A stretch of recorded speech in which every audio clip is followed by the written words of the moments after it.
Midnight hangs over Berlin like a heavy pause in history. On one side of the wall, West Berlin glows with the flicker of neon lights and bustling cafes, while just meters away in the east, dim lamps cast long shadows over silent streets. At Bornholmer Strasse, hundreds of East Berliners press forward, convinced by rumors that the border is about to open. A young man shouts that freedom is only steps away, but the border guard, rifle in hand, delivers a chilling reply. Not tonight. The words hang in the cold November air, final and crushing. In our world, miscommunication and hesitation led those same gates to open, unleashing celebrations that tore down the wall and ended an era. But in this alternate world, the wall does not fall. The soldiers remain firm, the checkpoints stay sealed, and the Iron Curtain endures into the 1990 seconds and beyond. Germany remains divided, the Cold War unresolved, and the Soviet Union still alive. The central question becomes unavoidable. If the Berlin Wall never crumbled in 1989, would the Cold War have dragged on into the 21st century, reshaping the destinies of Europe and the wider world? To understand how different history might have been, we must return to the turbulent world of 1989. The Berlin Wall, raised in 1961, was not only a physical barrier of concrete and barbed wire, but also the most vivid symbol of the Cold War. It separated families, crushed careers, and claimed lives in desperate escape attempts. By the late 1980 seconds, however, the socialist bloc was weakening. Mikhail Gorbachev's reforms of glasnost and perestroika were meant to rescue the Soviet system, but instead loosened its hold. In Poland, the solidarity movement surged. In Hungary, cautious reforms began to open the border with Austria. In East Germany, chants of "Wir sind das Volk" filled the streets of Leipzig and Berlin. In our reality, a mismanaged press conference and confused orders at the checkpoints turned the 9th of November 1989 into a night of liberation, when guards yielded to the masses and the wall was breached. But the situation was far from inevitable. The East German state still had loyal hardliners. The Stasi maintained one of the most pervasive surveillance systems in history, and the Soviet Union still possessed the will and the means to crush dissent, just as it had in Hungary in 1956 and Czechoslovakia in 1968. In this alternate world, a single order to hold the line could have kept the wall standing, transforming what was once a night of joy into a night of disappointment, fear, and renewed control. In this alternate timeline, the wall does not fall, and Germany enters the 1990 seconds, still split in two, embodying the clash of ideologies. West Germany continues to prosper as a democratic powerhouse, firmly anchored in NATO and the European community, its economy buzzing with industry, technology, and cultural confidence. Yet beneath the wealth lies unease. For every West German knows that Soviet divisions and nuclear missiles remain just across the border, making their nation the front line of a conflict without end. East Germany, meanwhile, turns inward and hardens. Protests in Leipzig and Berlin are swiftly crushed, leaving blood on cobblestones and fear in every household. The Stasi tightens its surveillance, filling endless files with the whispered thoughts of ordinary citizens. The wall itself is reinforced, built higher and stronger, fitted with new watchtowers, electric fences, and detection systems that make escape nearly impossible. To keep its people from total despair, the regime allows carefully rationed reforms. A few more consumer goods, slightly better housing, even the illusion of improvement, but never at the expense of party control. Families remain painfully divided, watching each other across the border through letters, censored phone calls, or fleeting glimpses on state television. Over time, identities diverge. West Germans grow ever more cosmopolitan, absorbed into the rhythms of global trade and culture, while East Germans remain locked in a grey reality of shortages and propaganda. The two halves of the same people drift further apart, the dream of reunification receding into a distant horizon. With the Berlin Wall still standing, the Cold War never finds its conclusion. Instead of the euphoric collapse of communism and the end of history, the 1,990 seconds unfold as a prolonged standoff. The Soviet Union, though limping, holds on to its empire, propping up Eastern Europe as a buffer zone and suppressing any spark of rebellion. In Warsaw, Prague and Budapest, demonstrations are silenced with force, leaving entire nations in a state of weary resignation. In the West, NATO cannot scale back its forces. American troops remain entrenched in West Germany. Nuclear weapons stay on hair-trigger alert, and the promise of reduced military spending, the so-called peace dividend, never arrives. The European community feels the weight of this frozen conflict, unable to expand eastward or fulfill the dream of a continent reunited.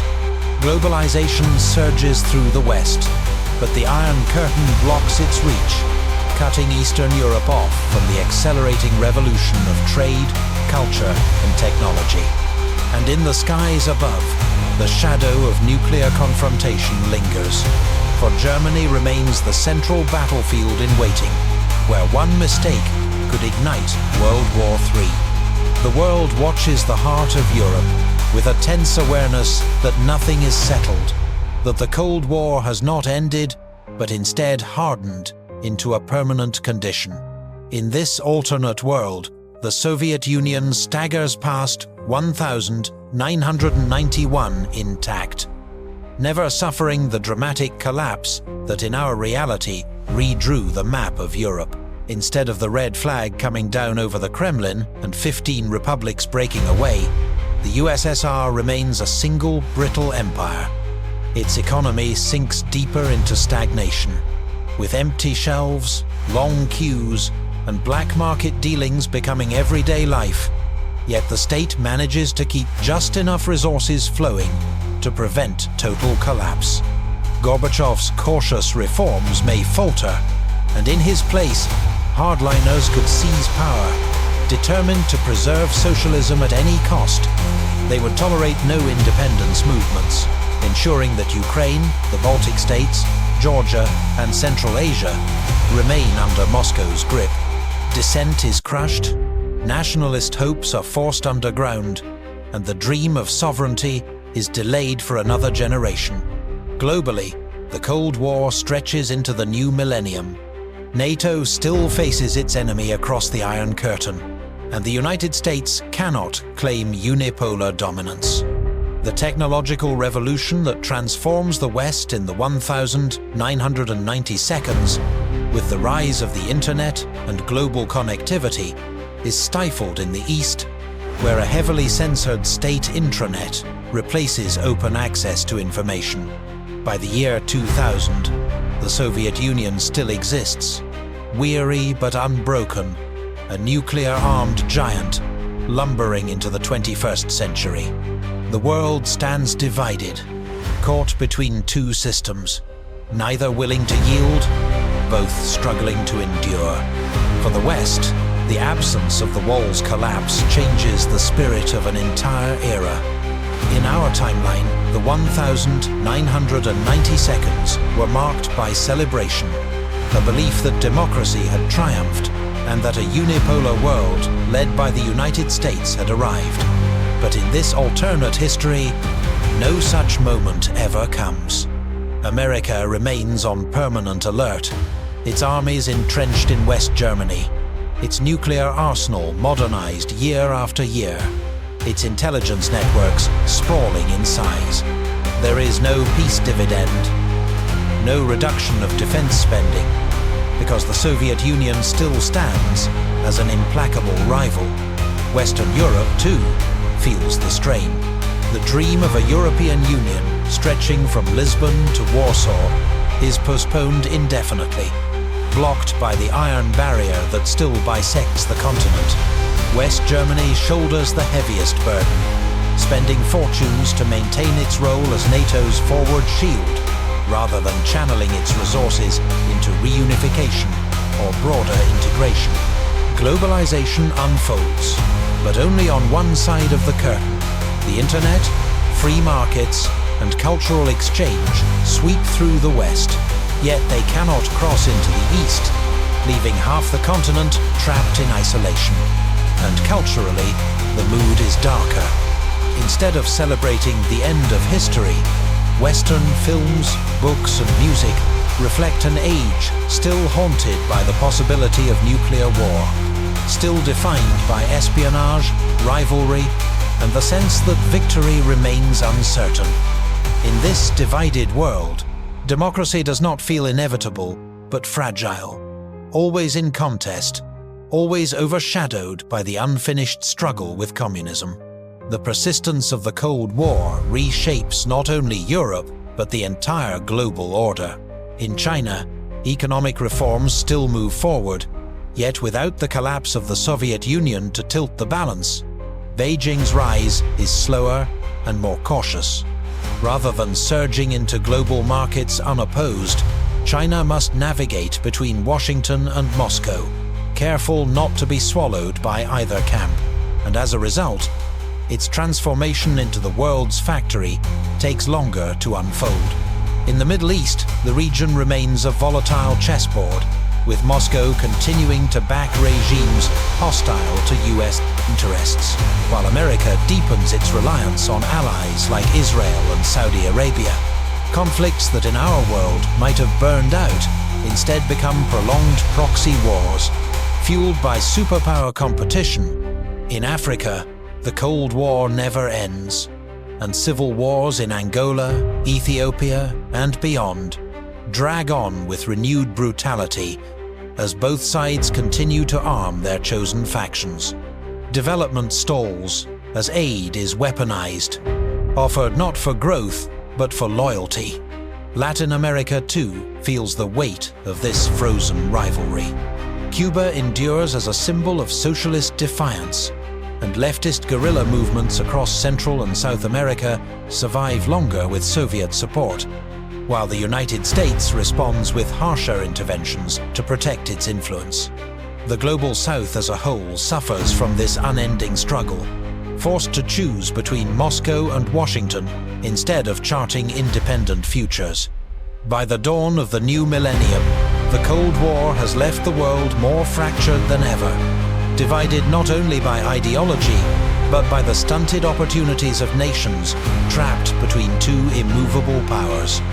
In this world where the Berlin Wall never falls, the greatest weight is carried not by governments or armies, but by ordinary people. In East Germany, daily life remains suffocating under the gaze of the Stasi. Neighbors whisper in fear, children are taught to parrot loyalty, and every phone call or letter might be read by unseen eyes.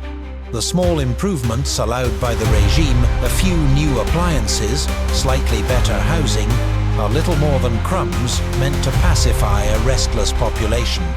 Families remain heartbreakingly divided, watching each other age through rare, supervised visits or censored correspondence, their hopes of reunification fading with each passing year. In West Germany, prosperity continues, but always under a shadow. NATO jets roar overhead, sirens wail in nuclear drills, and every citizen knows that just beyond the wall lies an arsenal capable of annihilation. Across Eastern Europe, the story is one of resignation. Poles, Hungarians, and Czechs who might have celebrated democracy in our reality now live in silence, their protests met with crackdowns, their dissidents jailed, their artists censored. A generation grows up without the taste of freedom, conditioned to endure rather than to hope. Beyond Europe, millions in the global South live their lives shaped not by their own choices, but by the endless tug of war between superpowers. Farmers, workers, and students in Africa, Asia, and Latin America find their futures determined by distant capitals, trapped in proxy conflicts and ideological battles. The cost of a wall unbroken is measured not only in politics, but in human lives, in the narrowing of possibilities, the suppression of dreams, and the slow erosion of the belief that history might bend toward freedom. One of the most profound consequences of the wall's survival is the way it reshapes the flow of knowledge and creativity. In the West, the 1,990 seconds still witness the birth of the internet, the rise of Silicon Valley, and the acceleration of globalization. But the reach of these innovations is limited. Eastern Europe and the Soviet Union remain locked behind firewalls of censorship and suspicion, their people cut off from the digital revolution, transforming the rest of the world. A teenager in Paris or New York might be exploring the World Wide Web, connecting with strangers across continents, while a teenager in Warsaw or East Berlin still relies on state-controlled broadcasts and a heavily filtered intranet that offers little more than propaganda. Space exploration, too, reflects this division. Instead of the International Space Station symbolizing post-Cold War cooperation, two rival stations orbit the Earth, one Western, one Soviet, each a monument to ideological competition rather than shared ambition. Culture splits along similar lines. Western music, cinema, and fashion continue to dominate global trends, shaping youth culture from Tokyo to Buenos Aires, while in the East, artists are confined by censorship, producing works that serve the state rather than challenge it. The result is a widening cultural and technological chasm, a world where East and West no longer simply disagree, but inhabit entirely different realities. By the dawn of the 21st century, humanity is connected in fragments. Innovation is fractured by ideology, and the wall's shadow stretches not only across Berlin, but across the imagination of the modern world. As the 21st century begins, the world feels strangely unfinished, trapped in a conflict that should have ended but never did. Germany remains divided, its people growing further apart with each passing generation. The Soviet Union survives as a brittle colossus, lagging behind in technology, yet refusing to collapse, its presence forcing the West to live in constant vigilance. Eastern Europe endures a long winter of repression, its citizens locked away from the freedoms enjoyed just across the border. The promise of globalization is cut in half, its benefits denied to millions who remain behind the Iron Curtain. And beyond Europe, the Cold War continues to shape every decision, every war, every alliance, leaving entire continents suspended in a struggle that seems eternal. The great question lingers, heavier than ever. If the Berlin Wall had never fallen in 1989, would the Cold War have become not just a chapter of history, but a permanent condition of human existence? Or, like all walls, would it eventually have cracked under the weight of human desire for freedom? The answer is uncertain, but one truth remains when the wall stood unbroken. It did not just divide nations, it divided the future itself.